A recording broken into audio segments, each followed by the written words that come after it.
So it's all the rage on TV now, right? These zombie TV shows and the zombies, boom, boom, boom, they come marching. And you think about why the zombies are so threatening to the heroes in these shows. It's not one zombie, because you get one zombie, you just hit them with a baseball bat or something. It's when they come hundreds and thousands at a time that they overwhelm our heroes and win. And as far as organizations, you see organizations facing zombie-like challenges also, where in any very complex organization with lots of people working together towards some common purpose, things are going wrong all the time. Information is missing, materials are missing, you can't find somebody, instructions aren't clear. And then it's at that point where organizations branch into one of two types. So one type is they have this zombie-like threat of lots of little problems trying to overwhelm them. And one response is they actually respond like zombies themselves, which is even though something is missing, they work around. Even though something is not quite right, they compensate, they firefight, they work around, whatever else it happens to be. But they just keep going at their work regardless of the obstacles in their way, just like zombies.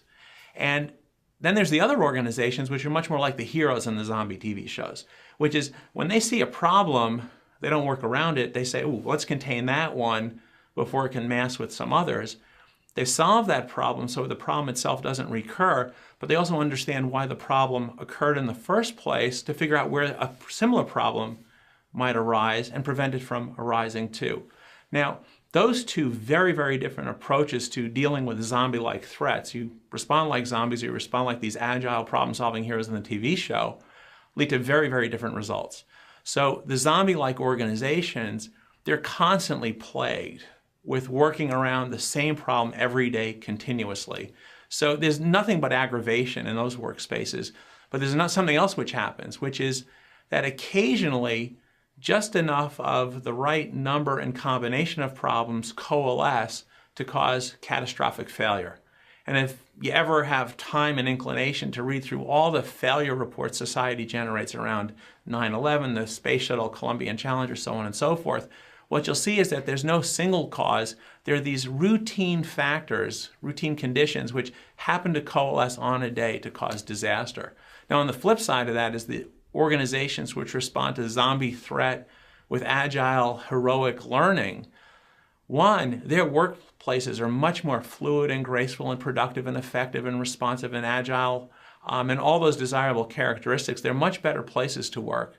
They deliver much greater value to whomever their customer happens to be, and they don't suffer failure. So long and short, every organization is going to have problems thrown at it. And the question the decision organizations have to make, did they respond to zombie-like threats with zombie-like response, or did they respond to zombie-like threats with heroic, active learning, active teaching and incorporation kind of responses? If they pick one, failure is a certain consequence. If they pick the other, great results are certain.